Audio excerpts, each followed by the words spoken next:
Saúde em Foco, com Luiz Fernando Correia.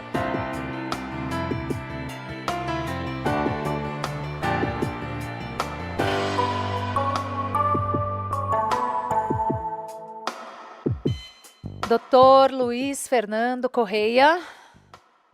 Boa tarde, Tatiana. Oiê, tudo bem? Ouvintes. Tudo bem. Muito bem. Hoje a gente vai tratar de um assunto bem familiar para mulheres que estão na perimenopausa, na menopausa e também em outras situações, doutor? Sim, vamos tratar de reposição hormonal nessas situações, né? Esse assunto ficou um pouco mais quente, vamos dizer assim, apesar de ser comum nos últimos dias, né? Desde o fim de semana passado, depois da publicação no jornal, no maior jornal do país, de um artigo de opinião de uma cardiologista falando sobre reposição hormonal, inclusive o uso de testosterona. Então, as dúvidas aumentaram, isso criou uma discussão danada, as sociedades médicas se posicionaram, entre elas a Sociedade de Endocrinologia e Metabologia, a Federação Brasileira de Ginecologia e Obstetrícia, ou seja, vamos tentar dar uma acalmada nos ânimos e esclarecer um pouco mais esse assunto. Adoro. Vamos receber, então, a vice-presidente da Sociedade Brasileira de Endocrinologia, presidente eleita da próxima gestão, Karen de Marca. Doutora Karen, bem-vinda. Boa tarde. Olá, boa tarde. Tudo bem? Tudo bem. Olá, Posso dispensar Luiz. o doutora e te chamar de Karen? Claro, com certeza. Então tá bom. Vamos ficar à vontade aqui no nosso papo. Vamos lá, quero falar sobre... Bom, primeiro tenho a impressão de que a gente não fala mais reposição hormonal, fala tratamento hormonal, tá correto? Correto. Então, o que a gente tenta explicar é que, assim, a terapia hormonal, ela é baseada muito no indivíduo, na mulher, nas queixas, nos sintomas. Isso depende muito da fase que ela entra na menopausa. Então, se ela às vezes entra de uma forma muito cedo, ela precisa talvez utilizar uma dose mais alta. Se ela já tem uma idade mais avançada, se ela de repente se sente bem e não está com tantos sintomas, a gente tem que perceber tudo isso, né? Abrir essa escuta e entender o que realmente ela está precisando, porque esse é o principal fundamento da terapia hormonal. E não é a mesma coisa que, por exemplo, um paciente que tirou a tireoide, tem um hipotiroidismo, um paciente com ciência adrenal que tem que repor hormônio tiroidiano, que tem que repor glicocorticoide, porque senão isso vai ser realmente uma ameaça à vida do paciente. Então, a menopausa, na verdade, é para a gente melhorar clinicamente essa mulher que precisa continuar vivendo muito bem a sua vida. Nessa fase da vida, há quedas bastante bruscas ou oscilações muito bruscas nos níveis dos hormônios que atuam no nosso corpo, sobretudo o estrogênio e a progesterona. A testosterona em menor quantidade também está no nosso corpo. Por que e qual mulher precisaria repor testosterona, doutora? E qual é a relação que esses hormônios têm com a nossa saúde cardiovascular? O uso da testosterona, como você já antecipou, assim, estrogênio e progesterona são os principais hormônios femininos. A testosterona é produzida pelas suprarrenais e vai ser produzida pelos ovários, uma quantidade muito pequena. Então, a gente entende que para a gente conseguir melhorar os sintomas da menopausa, bastaria a gente utilizar o estrogênio e a progesterona para aquelas que têm útero, e isso se mostrou extremamente efetivo em todos os estudos observacionais ou aqueles comparativos. Então, quando que a gente conseguiu provar, né, observar um efeito positivo da testosterona? Naquelas mulheres na pós-menopausa que desenvolveram uma situação chamada desordem do desejo sexual hipoativo, ou transtorno do desejo sexual hipoativo.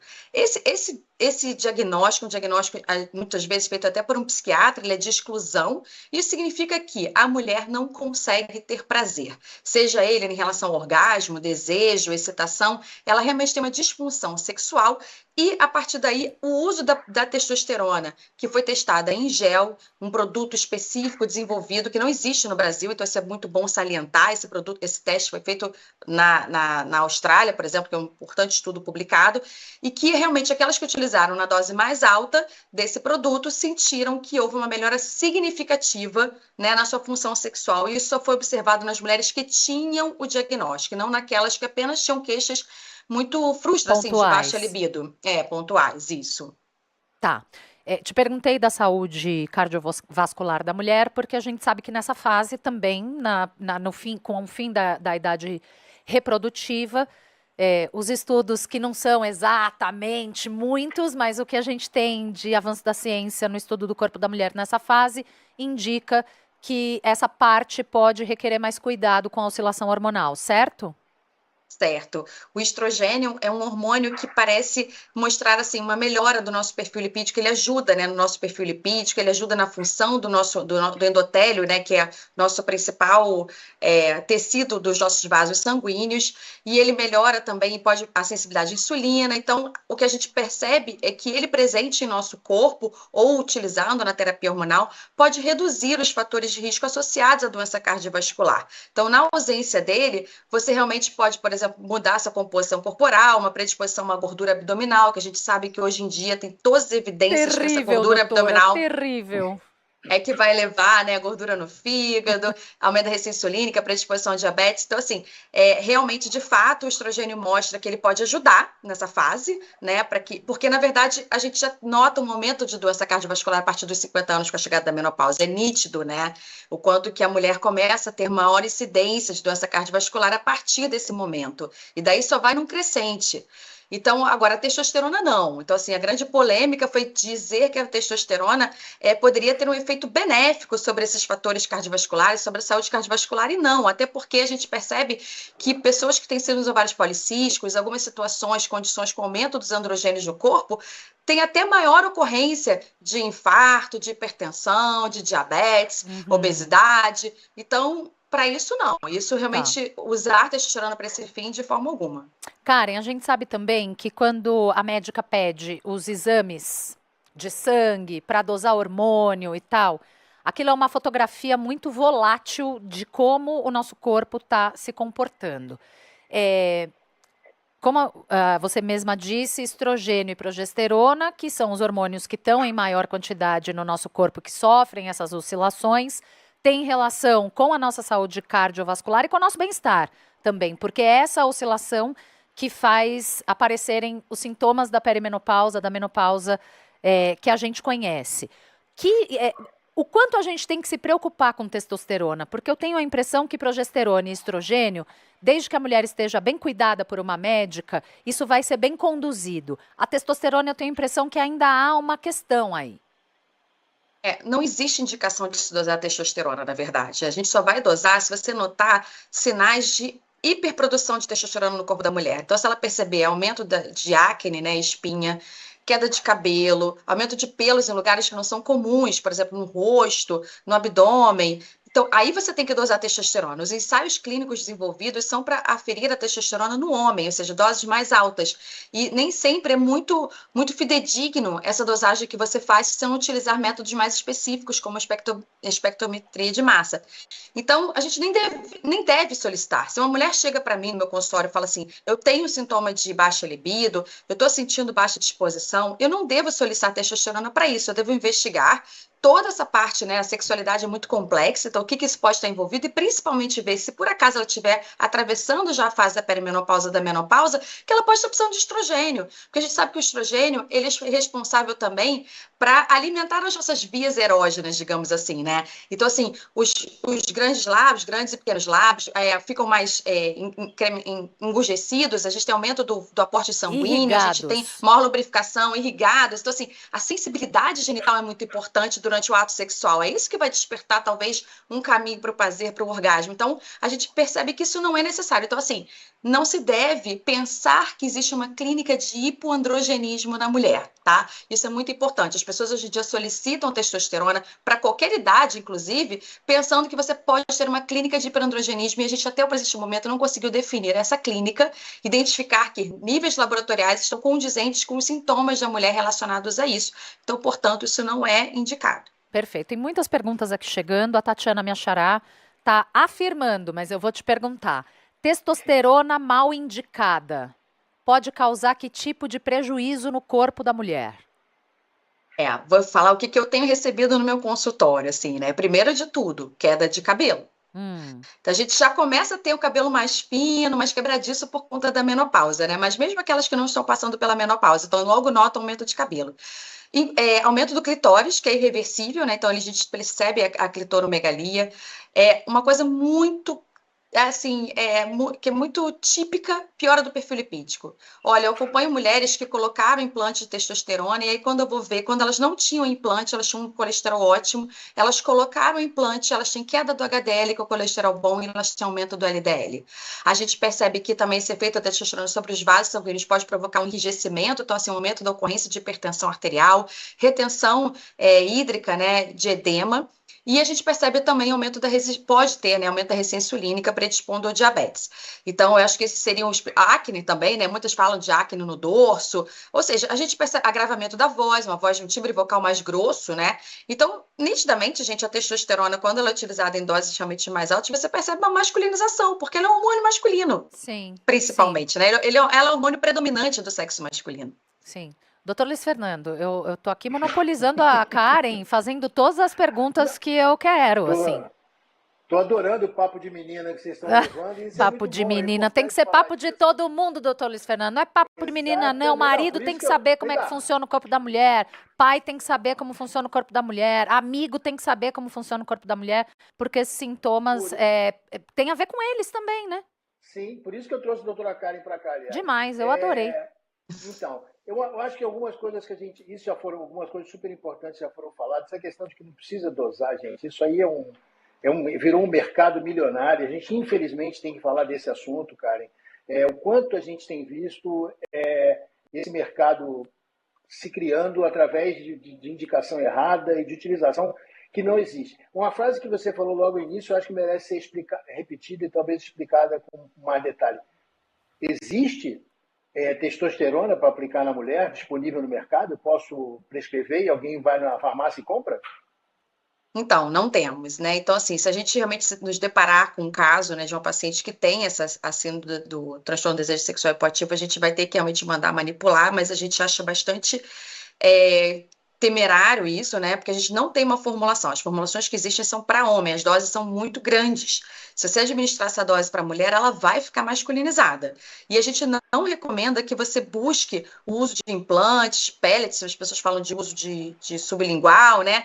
Porque nada dessas apresentações foram testadas, né? Os estudos conduzidos não foram com esses produtos. Quando você coloca um produto no mercado, indica um tratamento, você tem uma bula, nada disso tem uma bula dizendo que é para esse fim aqui no Brasil, né? Então a gente se preocupa onde foi feito, qual é a quantidade de hormônio que tem ali, como ele vai reagir no corpo. Então, a gente realmente precisaria, né, dessa regulamentação da Anvisa para os produtos e um produto específico para a mulher. Então, realmente, a gente não tem, a gente fica carente dessa parte, se fosse necessário utilizar nesses casos. Karen, mais perguntas aqui. A Ivone tem muitas dúvidas, ela já mandou algumas perguntas, eu vou encaminhando aqui, endereçando para a senhora. Mulheres, bom, esse eu acho que é um tema também para muitas mulheres, porque teve um estudo que foi divulgado com muita publicidade dizendo que a terapia hormonal com estrogênio e progesterona poderiam não ser recomendadas para mulheres com caso de câncer, sobretudo de câncer de mama, porque aumentaria a chance de incidência. Ela pergunta, mulheres que já tiveram câncer podem fazer terapia hormonal? Geralmente câncer de mama, né? Geralmente não. Isso é uma discussão, né? A gente tem que. Eu acho que é um momento muito importante de ser uma conversa de diversas especialidades, né? Vem um oncologista, vem a mastologista, vem um endócrino, para saber se era um tipo de câncer hormônio dependente, como foi o tratamento. Tem já algumas pessoas que acham que, como tem todo o critério de cura e que o benefício supera o risco, que está muito bem acompanhado, que às vezes já começam a pensar. Mas, assim, de cara eu vou te falar que quem já teve, geralmente não faz. Agora, a gente não indica. Agora, você pode usar o estrogênio vaginal, tá? Então, isso é muito importante as pessoas entenderem que existem outros tipos de tratamento. Então, a gente tem já medicações não hormonais para tratar os calores, para tratar o sono. Vai chegar no Brasil uma nova medicação específica para tratar os calores da menopausa.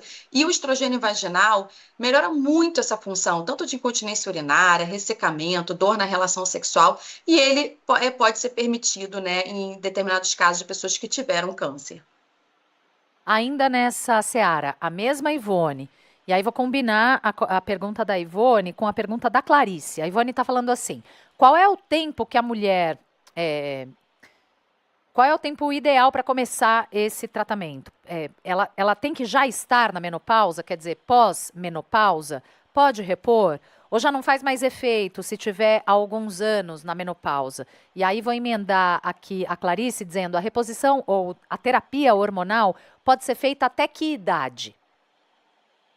Bom, o que classifica a menopausa? A menopausa é você não menstruar por mais de um ano. Isso, então, assim, é menopausa, né? Você não sangra mais. Porém, a gente nota que, às vezes, mais de um ano antes, a mulher já começa a desenvolver diversos sintomas relacionados, que aqui a gente já citou, como insônia, dores osteomusculares, articulares, principalmente os calores, suores noturnos. Então, isso já começa a ser visto.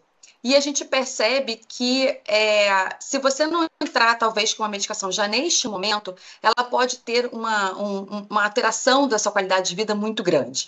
Então, a gente pode não esperar esse um ano sem menstruar, a gente pode não esperar os níveis hormonais atingirem padrões totais de menopausa, né? Mas se você já começa a ter oscilação na dosagem desses hormônios, né?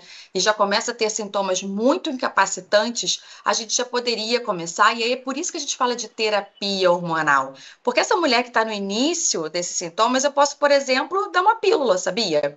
Uma pílula que para essa faixa etária, porque a mulher ainda é possível ter fertilidade, ela ainda pode engravidar, mesmo já quase entrando na menopausa. A gente sabe que esses casos acontecem, então se ela não desejar, a gente pode fazer isso.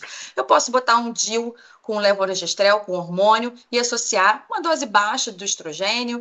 Então a gente pode entender ali o que ela está sentindo. Às vezes eu posso começar com uma medicação não hormonal para apenas controlar os suores noturnos e insônia, e aí a gente já vai começando a abordar a menopausa da mulher. Legal. E eu acho que você perguntou mais alguma coisa que eu não respondi, agora eu fiquei na dúvida, que foram duas perguntas. Qual é a idade? Até que idade pode ser feita a reposição? Exato. Então, ou a terapia, já que não se fala mais reposição, porque a ideia não é repor, né? Exato.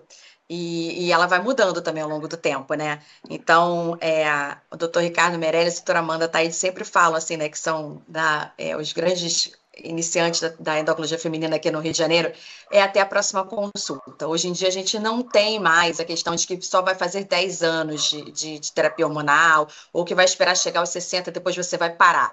As mulheres estão num ritmo de vida, elas estão num outro momento de vida que elas precisam se sentir realmente ativas, e fazer a terapia hormonal é muito benéfica. Então, assim, como a gente não percebe mais um prejuízo, né, uma complicação cardiovascular pelo uso da terapia hormonal, principalmente quando você é individualizada, você busca, às vezes, utilizar com pessoas mais velhas, usar estrogênio transdérmico, a progesterona micronizada, a gente usa hormônios, hoje em dia, iguais aos que a gente produz. Então, isso é muito mais tolerável, com muito menos risco de efeitos de longo prazo. Então, hoje em dia, não existe mais uma idade limite. Se está tudo indo bem com essa saúde, se não tem nenhum tipo de lesão a ser investigada, se a gente percebe que isso está valendo a pena para ela, a gente mantém. A gente pode ir reduzindo a dose, mudando, mas vamos manter até a próxima consulta. Perfeito. E eu tenho mais uma dúvida que eu vou endereçar, que eu já ouvi falar muito sobre janela de oportunidade para começar o tratamento. Do que se trata? O que é essa janela de oportunidade? Fiquei morrendo de medo de perder.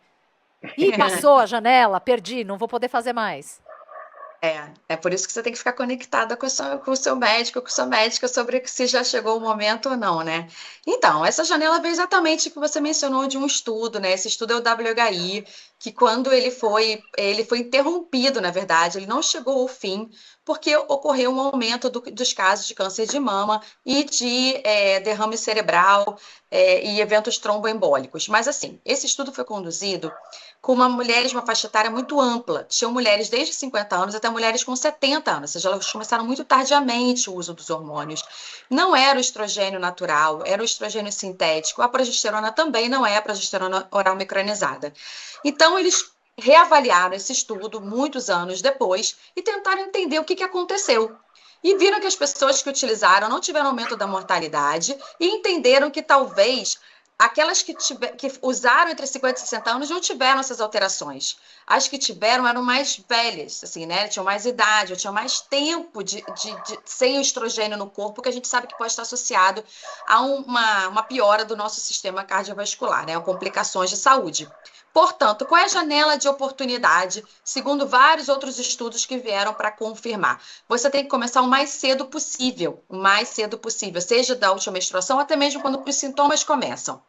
Então, dentro dos primeiros 10 anos de sintomas, você deve começar, e também não começar depois dos 60 anos, porque você pode já ter algum tipo mais de agravo na sua saúde. Então, essa é a janela de oportunidade que você vai se... Então, é uma oportunidade, entendeu?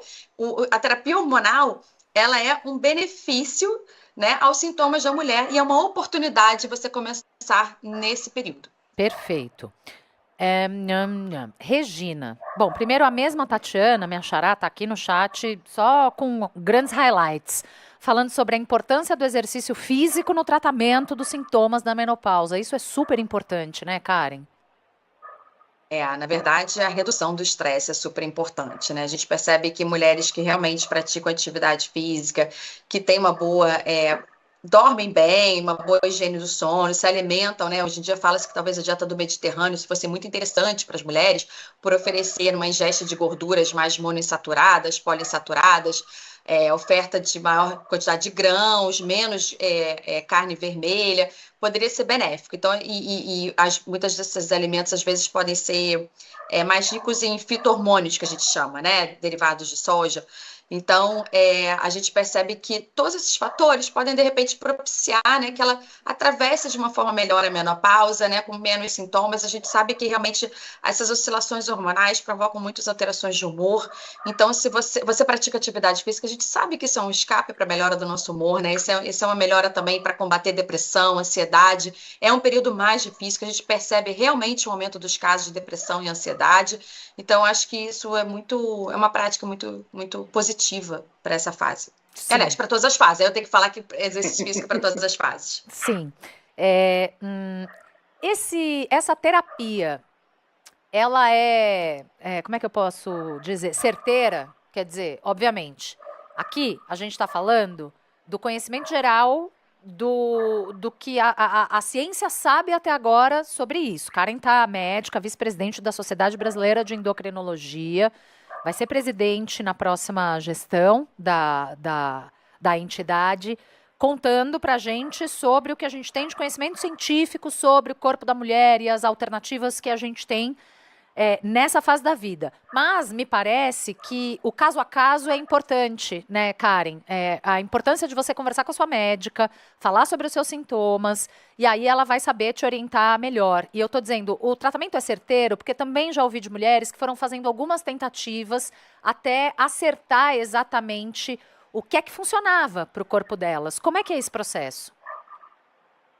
Certeiro a gente nunca pode dizer, né? Assim, que você vai responder, porque, como eu falei, são vários fatores que estão envolvidos, né? Você não está só na menopausa.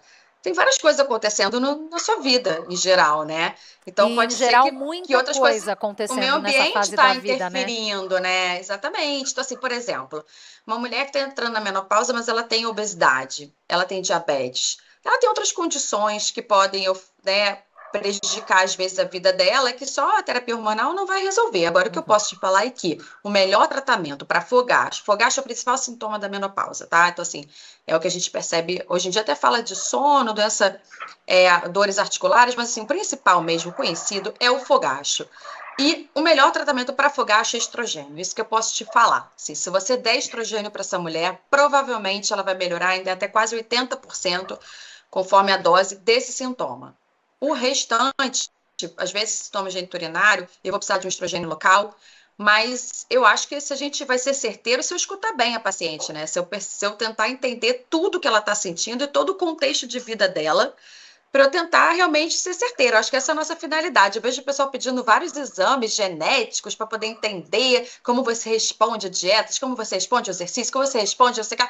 Mas, gente, isso me parece tão estranho, porque se eu conversar com a paciente, esmiuçar tudo da vida dela, eu vou perceber se essa pessoa vai ter uma predisposição a isso ou aquilo. Não é que eu seja uma vidente, mas é uma questão de estudar, né? Claro, claro. E para a gente se despedir, Tem uma ouvinte que pergunta se é possível tratar os fogachos aos 79 anos. Possível. Então, a gente não vai começar a terapia hormonal se ela não estiver utilizando, eu não vou começar, né? Por tudo que eu já falei. Então, como eu disse, a gente tem medicações. Geralmente, elas são, hoje em dia, o que a gente tem presente aqui são medicações assim, antidepressivo, né? A gente tem a paroxetina, que é o principal medicação que a gente utiliza, né, para esse fim. Mas vai chegar o fezolinetanto, que deve chegar esse semestre, e ele é realmente específico para o fogacho, porque ele modula o centro termorregulador da mulher diretamente, né? Conseguindo Que controlar alegria, os doutora, fogachos. que boa notícia que a senhora está dando aqui para gente na Então, CBN. a senhora de 79 anos pode nos Pode se procurar beneficiar para a disso. gente poder conversar e ver que ela merece controlar esses calorões, porque realmente é bem desagradável. E agora eu juro que é a última. Órgãos públicos fazem esse tipo de tratamento? O SUS oferece esse tipo de tratamento? Médicos e médicas, sobretudo, atentos à saúde da mulher depois dos 40, 45 anos? Ou só na rede particular? Porque eu vou acabar essa entrevista dizendo, converse com a sua médica, né? Porque sim, temos aqui dados científicos, mas o seu corpo é o seu corpo. Ela precisa entender como é que o seu corpo funciona para te dar os melhores caminhos. Na rede pública a gente encontra isso? Eu acho que assim, dentro de institutos ou ambulatórios de endocrinologia, ginecologia, a gente tem, obviamente, né, o tratamento, a abordagem da menopausa. Infelizmente, eu acho pouco acessível à população. Assim, realmente as medicações que a gente tem disponíveis são pouquíssimas, né? Eu acho que a gente não tem a gama que é disponível no modo privado. Assim, onde eu trabalho no IED, a gente tem um ambulatório de menopausa, a gente consegue oferecer um pouco mais, né, dessas medicações, mas com certeza não é acessível para toda a população e nem todas as opções são disponíveis, infelizmente. Já existe aí um caminho, tem projeto de lei para aprovar a terapia hormonal da menopausa, para a gente conseguir incorporar no SUS, né, uma maior variedade de medicações, de hormônios que são muito importantes, né, porque se a gente trata hipertensão, diabetes, outras condições, por que não, né, entender que a menopausa é uma condição de saúde e que merece, né, ser respeitada e ser investido esse tipo de tratamento, né? Demais, Karen. Doutora, algo a acrescentar? Desculpa, eu monopolizei aqui o seu quadro hoje. Ninguém mandou falar de saúde da mulher. Não tem nada disso. Olha só, gente, eu quero só aproveitar para dizer o seguinte, aproveitar que a doutora Karen está aqui para falar de uma frase da campanha da Sociedade de Endocrinologia que eu tenho escutado. Hormônios importam. Essa campanha foi o tema da campanha desse ano, acredito eu, e vai até o final desse mês, vão discutindo isso. Hormônios importam, por isso que a gente está aqui falando deles. Eu vou deixar só com isso, porque vocês deram uma aula, isso virou um... Eu recomendo o seguinte, as ouvintes que estão nos acompanhando, e mesmo quem também não depois ouvir falar, vai procurar isso, que isso virou um podcast maravilhoso, vai estar lá na seção de podcast da CBN, do seu tocador de podcast, e vão lá ouvir, reproduzir, porque informação de qualidade é sempre importante a gente passar. Obrigado, Karen, pela aula que você deu pra gente. Foi legal demais. De nada. Karen, não obrigada. Esqueça. Ouvintes aqui muito felizes de te ouvir. Alguns nem tanto, mas eu espero que vão procurar suas médicas para entender como resolvem suas questões, seus sintomas. Murilo falando, onde é que estava essa médica que nunca tinha lhe dado uma entrevista na CBN? Doutor Luiz Fernando nos trouxe ela. Que bom. Karen de Marca, vice-presidente da Sociedade Brasileira de Endocrinologia, próxima presidente da instituição. Muito obrigada, viu, Karen? Volte sempre. De nada, aqui ao Estúdio gente. CBN. Foi um prazer estar com vocês. Aí é sempre disponível para a gente esclarecer essas dúvidas. Doutor Tchau, Luiz tchau. Fernando, muito obrigada pela convidada de hoje e por sempre, 2 vezes por semana, às terças e quintas, no nosso Saúde em Foco. Obrigada. Nada, até quinta. Até. Tatiana e todo mundo. Beijões.